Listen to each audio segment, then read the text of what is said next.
An idea as big as Mount Rushmore. Some of President Trump's supporters want his face alongside the other four presidents, carved 60 feet high. Congresswoman Anna Paulina Luna even has mock-ups of what it could look like in her office. But is there actually room for a fifth? NBC's Ryan Nobles traveled to the famed South Dakota Memorial to find out. Mount Rushmore, an American icon. Did it just blow your mind?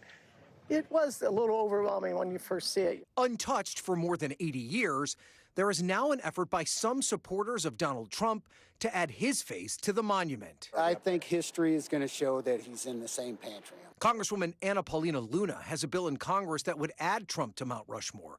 Interior Secretary Doug Burgum left open the possibility. Will we ever see President Trump's face on Mount Rushmore? What do you think? Well, they certainly have room for it. But the practical reality is much different. Dan Wenk is the former superintendent at Mount Rushmore. You can't change somebody's work of art. Over the years, people have proposed adding faces to the sculpture, from Susan B. Anthony to Ronald Reagan. Wenk says the answer is always the same. It doesn't matter because it can't be done. But aside from the historic, political, and artistic reasons against changing Mount Rushmore, there's one big barrier, and it's non-negotiable. I wouldn't want to be messing with Mount Rushmore. From an engineering and geological perspective, adding any face is near impossible. A close look shows the mountain filled with deep fractures, like this massive fracture that runs right by Washington's head. Paul Nelson, an engineer who worked on the mountain, warns any new carving could cause serious damage. But it's not something that can be messed with. Is that fair to say? No. Yeah, I wouldn't want to start blasting or carving rock. While the mountain looks deep and wide from the front, a side view reveals a massive valley behind the sculpture, leaving very little room to carve.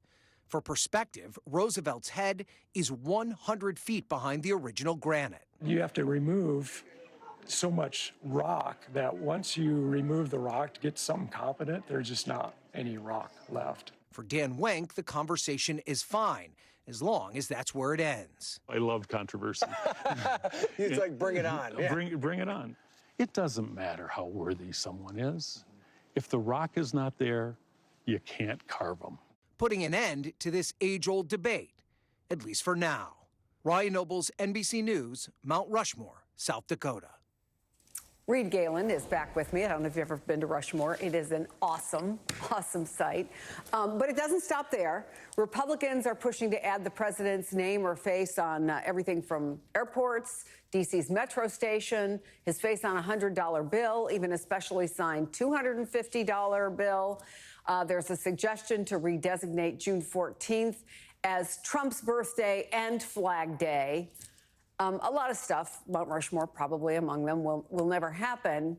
But what do you make of even these suggestions? Well, I think the idea of trying to carve Donald Trump's face into Mount Rushmore and having it collapse is about as good a metaphor for his presidency as you're going to find. And I think that the rest of it is just a continuation of his branding exercise that he's been up to for the last 40 or 50 years. It used to be hotels, and now it's going to be museums and train stations. The man is a megalomaniac. He's clearly a narcissist. And you have a bunch of people like Anna Paulina Luna, who is a talentless goon of epic proportions, who have literally nothing better to do than come up with this stuff, as opposed to, let's say, trying to figure out how to save her constituents in Florida from the next hurricane, out of control housing prices, or the inability to get homeowners insurance. And so, yeah, none of this is surprising. It's all to make sure that the dear leader is happy for the next 3.5 years, that they stay in his good graces, that if any of them get in trouble, they're on the pardon list. I mean, Chris, this is all just an extension of what we were talking about when I was on earlier in the show. It is his world at the moment. It is his control that we're all having to deal with. And there's so many people who have been very, very cheap in taking those 30 pieces of silver. Mount Rushmore, train stations, whatever it is just the next iteration. Let me show you an image, Reed. It's a giant banner of Trump that's been unfurled on the side of the Labor Department in D.C. with the message, America Workers First. Democratic Massachusetts Congressman Jim McGovern wrote on X, "Looks like something I've seen before," alongside an image of portraits of North Korean leader Kim Jong-un and his father Kim Jong-il hanging in front of a large building. The president was praising Kim just yesterday. What's your reaction to putting a banner of the president's face on the side of a building like that? Well, in that image, you also demonstrated that Teddy Roosevelt was on there. Of course, Teddy Roosevelt hasn't been president for more than 100 years. It's the same reason why you wouldn't name a school probably for somebody who's still alive, or an aircraft carrier for somebody who's still alive, because you do those things in honor of their service or their acts and deeds. This is, again, just to salve his ego so that when he drives by on Constitution Avenue, he can see himself on the wall of the Labor Department, a department I assume most of he and his people would tear down if they could. So again, it's just feeding the megalomania. We don't have to really dissect this stuff too deeply. This stuff is all pretty simple to understand, and it comes back to a guy who feels very, very small on the inside, needs constant reassurance, and needs people cheerleading for him. And this is the way they do it.